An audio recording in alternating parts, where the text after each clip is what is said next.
ഇന്റർനെറ്റിൽ അടുത്തിടെ വൈറലായ ഒരു വാർത്ത നമ്മുടെ BrahMos aerospace Sargon missile modify ചെയ്യുന്ന പ്രോജക്റ്റ് കൈവിട്ടു എന്നുള്ളതാണ്. അതായത് ഇന്ത്യയിൽ അടുത്ത variant of BrahMos missile launch ചെയ്യുന്നത് അവസാനിപ്പിച്ചു. ഇതിനും നമ്മൾ അടുത്തിടെ ചെയ്ത ഹൈപ്പർസോണിക് മിസൈൽ പരീക്ഷണത്തിനും ഒരു ബന്ധമുണ്ട്. അതിനെക്കുറിച്ച് ഈ ഒരു വീഡിയോയിലൂടെ വിശദമായി അറിയാം.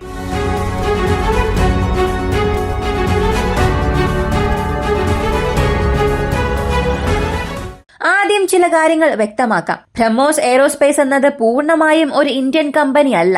റഷ്യ ഇപ്പോഴും അതിലൊരു പങ്കാളിയാണ്. നേരത്തെ ഉണ്ടായിരുന്നതുപോലെ തന്നെ റഷ്യൻ സാങ്കേതിക വിദ്യ ഉപയോഗിച്ച് ബ്രഹ്മോസ് നിർമ്മിക്കുക, അതായത് ഹൈപ്പർസോണിക് മിസൈൽ സൃഷ്ടിക്കണം. ഇത് എല്ലാവർക്കും അറിയാവുന്ന ഒരു കാര്യമാണ്. എങ്ങനെയാണോ P-800 ഓനിക്സിൽ നിന്നും നമ്മൾ ബ്രഹ്മോസിനെ സൃഷ്ടിച്ചത്, അതുപോലെ റഷ്യയുടെ സെർഗാൻ മിസൈലിൽ നിന്നും ബ്രഹ്മോസ് 2K നിർമ്മിക്കണം എന്നതായിരുന്നു പദ്ധതി. ഈ സെർഗോണിനെ കുറിച്ചുള്ള പ്രഖ്യാപനങ്ങൾ ഇതിന് മുൻപ് ബ്രഹ്മോസ് എയ്റോസ്പേസ് CEO തന്നെ നൽകിയിട്ടുണ്ടായിരുന്നു. അതായത് സെർഗോൺ ആണ് പ്ലാറ്റ്ഫോം, അതാണ് നമ്മൾ മോഡിഫൈ ചെയ്ത് ബ്രഹ്മോസ് 2K ആയി ഉപയോഗിക്കാൻ പോകുന്നത് എന്ന്. ഇപ്പോ ഈ സെർഗോൺ പ്രോജക്ട് ഉപേക്ഷിക്കാൻ കാരണം എന്താണ് എന്ന് ചോദിച്ചാൽ, ഈ ഹൈപ്പർസോണിക് സാങ്കേതിക വിദ്യ ഇന്ത്യയിലേക്ക് വരണം എന്ന ഒരു കാരണം കൊണ്ട് ആർമി, നേവി, എയർഫോഴ്സ്, കൂടാതെ ഇന്ത്യൻ നേവി, കൂടാതെ ഇന്ത്യൻ ഗവൺമെന്റ് എല്ലാവരും ഒരു മനസ്സോടുകൂടി ബ്രഹ്മോസ് എയ്റോസ്പേസിന് എത്ര ബഡ്ജറ്റ് കൊടുക്കാം, ബ്രഹ്മോസ് 2K നിർമ്മിക്കണം എന്നുള്ള ഒരു നിർബന്ധത്തിലായിരുന്നു. എന്നാൽ DRDO ഇപ്പോൾ ചെയ്ത ഈ ഹൈപ്പർസോണിക് മിസൈൽ ടെസ്റ്റ് കാരണം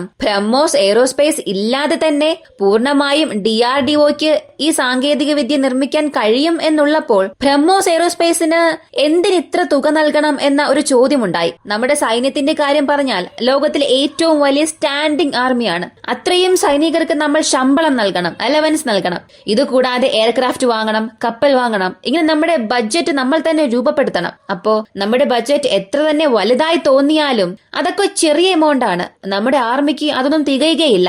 MRF ടെൻഡറിൽ പോലും ഏകദേശം 120 യുദ്ധവിമാനങ്ങൾ വാങ്ങേണ്ടതുണ്ടായിരുന്നു.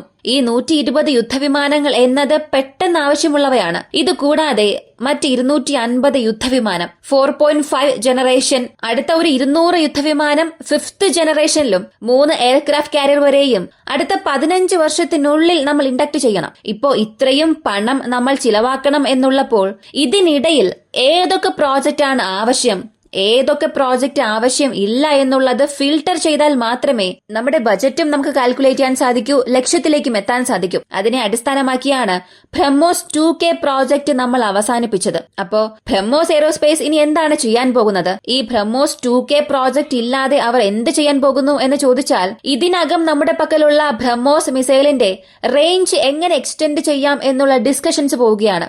MTCR എന്ന സിസ്റ്റത്തെക്കുറിച്ച് എല്ലാവർക്കും അറിയാം. Missile controlled regime. ഇതിലുള്ള രാജ്യങ്ങൾക്ക് മാത്രമേ 400-500 കിലോമീറ്റർ റേഞ്ചുള്ള സാങ്കേതിക വിദ്യയിൽ മിസൈൽ സൃഷ്ടിക്കാൻ സാധിക്കൂ. അതായത് മറ്റ് രാജ്യങ്ങളുടെ പക്കൽ നിന്നും വാങ്ങി നിർമ്മിക്കാൻ സാധിക്കും. ഈ MTCRൽ നമ്മൾ ഇല്ലെങ്കിൽ മറ്റ് രാജ്യങ്ങളിൽ നിന്നും നമ്മൾ വാങ്ങുന്ന റോക്കറ്റ് സാങ്കേതിക വിദ്യ ഉപയോഗിച്ച് 250 കിലോമീറ്റർ വരെ മാത്രമേ മിസൈൽ നിർമ്മിക്കാൻ സാധിക്കൂ. അപ്പോ MTCRൽ നമ്മൾ ഇല്ലാത്തിടത്തോളം ബ്രഹ്മോസിന്റെ വിക്ഷേപണ റേഞ്ച് വെറും 250 കിലോമീറ്റർ മാത്രമായിരിക്കും. ഇപ്പോ നമ്മൾ MTCRൽ ഉള്ളതുകൊണ്ട് നമ്മൾ 900 കിലോമീറ്റർ റേഞ്ച് അല്ലെങ്കിൽ 1000 കിലോമീറ്റർ റേഞ്ചിലോ ബ്രഹ്മോസ് മിസൈലിനെ നിർമ്മിക്കാൻ സാധിക്കും. അപ്പോ ബ്രഹ്മോസ് ER, അതായത് എക്സ്റ്റൻഡഡ് റേഞ്ച് ഓഫ് ബ്രഹ്മോസ് മിസൈലിനെ ഇപ്പോ ബ്രഹ്മോസ് എയ്റോസ്പേസ് നിർമ്മിക്കാൻ ശ്രമിക്കുകയാണ്. 290 കിലോമീറ്റർ റേഞ്ചുള്ള ബ്രഹ്മോസ് മിസൈലുകളെ ഇതിനകം തന്നെ സുഖോയ് വിമാനങ്ങളെ ഇൻഡക്ട് ചെയ്തിട്ടുണ്ട്. നമ്മുടെ സബ്മറൈൻ, വാർഷിപ്പ് എല്ലാത്തിലും ഇൻഡക്ട് ചെയ്യുകയും എല്ലാം ഇപ്പോൾ ഉപയോഗത്തിലുമാണ്. എന്നാൽ ER എന്ന വേരിയന്റ് ഇപ്പോഴും സീരീസ് ഓഫ് ടെസ്റ്റിംഗിലാണ്. 900 കിലോമീറ്റർ റേഞ്ചുള്ള മിസൈൽസ് ഇപ്പോഴും നമ്മുടെ നാവിക കപ്പലുകളിൽ നിറച്ചിട്ടില്ല. അതിനാൽ ബ്രഹ്മോസ് എയ്റോസ്പേസിന് ഇപ്പോൾ നൽകിയിട്ടുള്ള ഉത്തരവ്, ബ്രഹ്മോസ് ഹൈപ്പർസോണിക് മിസൈലിൽ പണം നൽകുന്നതിന് പകരം ആ പണത്തിൽ ഒരംശം ഇട്ട് ബ്രഹ്മോസ് ER നിർമ്മിക്കുക. എക്സ്റ്റൻഡഡ് റേഞ്ച് വേരിയന്റ് ആണ്. 900 കിലോമീറ്റർ റേഞ്ചുള്ള മിസൈൽസ് നിർമ്മിക്കുക. കൂടുതലായും ബ്രഹ്മോസ് മിസൈലിനെ നമ്മുടെ വിമാനത്തിൽ നിന്നും ലോഞ്ച് ചെയ്യണം എന്നുണ്ടെങ്കിൽ അതിന് നമ്മുടെ സുഖോയ് യുദ്ധവിമാനങ്ങളാണ് ഉപയോഗിക്കേണ്ടത്. അതല്ലാതെ മറ്റേത് ഇന്ത്യൻ എയർഫോഴ്സിലെ വിമാനത്തിലും ബ്രഹ്മോസ് മിസൈലിനെ ലോഞ്ച് ചെയ്യാൻ കഴിയില്ല. കാരണം ഈ ബ്രഹ്മോസ് മിസൈലിന്റെ ഭാരവും വലിപ്പവുമാണ്. അതിനാൽ നമ്മുടെ ലൈറ്റ് കോമ്പാക്ട് എയർക്രാഫ്റ്റ്, അതായത് ഉള്ളതിൽ ഏറ്റവും ചെറിയ വിമാനമായ തേജസിൽ നിന്ന് പോലും ബ്രഹ്മോസിനെ ലോഞ്ച് ചെയ്യാൻ സാധിക്കണം. അതിനനുസരിച്ചതുപോലുള്ള ചെറിയ ബ്രഹ്മോസ് മിസൈൽ നിർമ്മിക്കണം. ഇങ്ങനൊരു പദ്ധതി പറയുന്നു. അപ്പോ ബ്രഹ്മോസ് എയ്റോസ്പേസിന്റെ പ്രയോറിറ്റി റേഞ്ച് എക്സ്റ്റെൻഡ് ചെയ്യുക, കൂടാതെ നമ്മുടെ എല്ലാ വിമാനങ്ങളിലും ഇൻഡക്ട് ചെയ്യുന്നത് പോലുള്ള ചെറിയ സൈസ് ബ്രഹ്മോസ് വേരിയന്റ് നിർമ്മിക്കുക.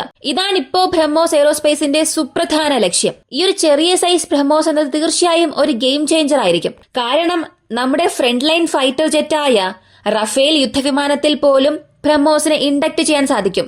അപ്പോ ഇങ്ങനെയുള്ള ഒരു ആയുധം സൃഷ്ടിക്കുന്നതാണ് വളരെ നല്ല തീരുമാനം.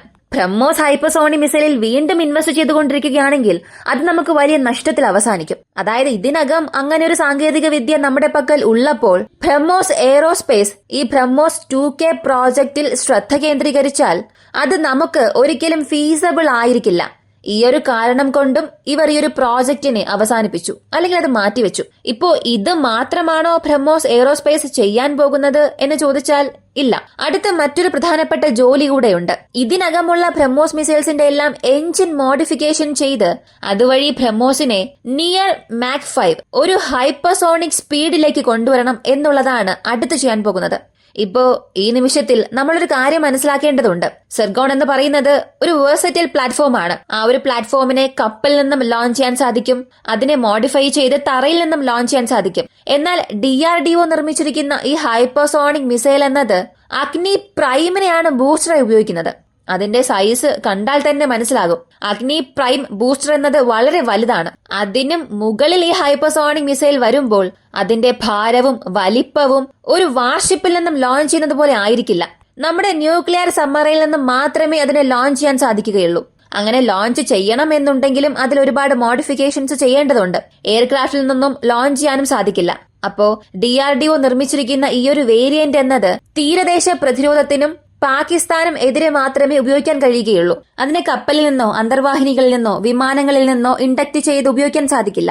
ഈ ടെസ്റ്റ് ചെയ്തിരിക്കുന്ന ഹൈപ്പർസോണിക് മിസൈൽ ഒരു വേഴ്സറ്റൈൽ പ്ലാറ്റ്ഫോമായി ഉപയോഗിക്കാൻ സാധിക്കില്ല. അതിന് കുറഞ്ഞത് 6-7 വർഷമെങ്കിലും ആകും അതിനെ വീണ്ടും റിഫൈൻ ചെയ്യാൻ. സെർഗോണുമായി കമ്പയർ ചെയ്യുമ്പോൾ ഇതൊന്നും മാത്രമാണ് നെഗറ്റീവ്. എന്നാൽ നമ്മുടെ ബജറ്റ് പരിമിതികൾ അനുസരിച്ച് നോക്കുമ്പോൾ ഇത് നല്ലതാണ്. ലോകത്തിലെ ഏറ്റവും വലിയ സൈന്യം 57 ലക്ഷം പേർ നമ്മുടെ സൈന്യത്തിലുണ്ട്.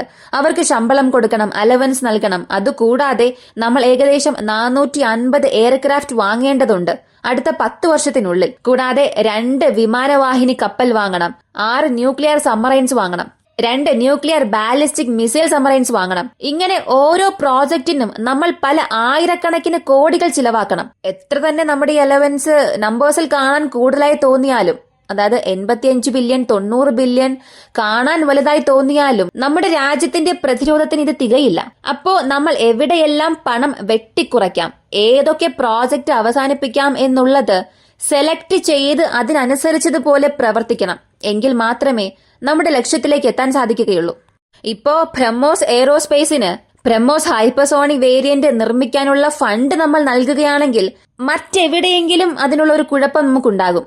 എയർക്രാഫ്റ്റ് വാങ്ങാൻ കഴിയില്ല, ടാങ്ക് വാങ്ങാൻ കഴിയാതെയാകും. കൂടാതെ പീരങ്കികൾ ആവശ്യമായി വരുന്നുണ്ട്. അപ്പോ ഈ മറ്റ് ഭാഗങ്ങളിൽ നമുക്ക് ബജറ്റ് ചുരുക്കേണ്ടതായി വരും. അതിനാൽ ഇവയെല്ലാം മനസ്സിൽ വെച്ചുകൊണ്ടാണ് ഇന്ത്യ ഒരു മനസ്സോടുകൂടി ആർമിയും നേവിയും എയർഫോഴ്സും ഡിഫൻസ് ഫോഴ്സസ് മിനിസ്ട്രിയിലുള്ള എല്ലാവരും ചേർന്ന് ബ്രഹ്മോസ് എയ്റോസ്പേസിലേക്ക് ബ്രഹ്മോസ് 2K വേരിയന്റ് ഡെവലപ്പ് ചെയ്യാനുള്ള ബജറ്റ് അവർ കട്ട് ചെയ്തു. ബജറ്റ് വെട്ടിക്കുറച്ചു. ഇതാണിപ്പോ സംഭവിച്ചിരിക്കുന്ന അവസ്ഥ.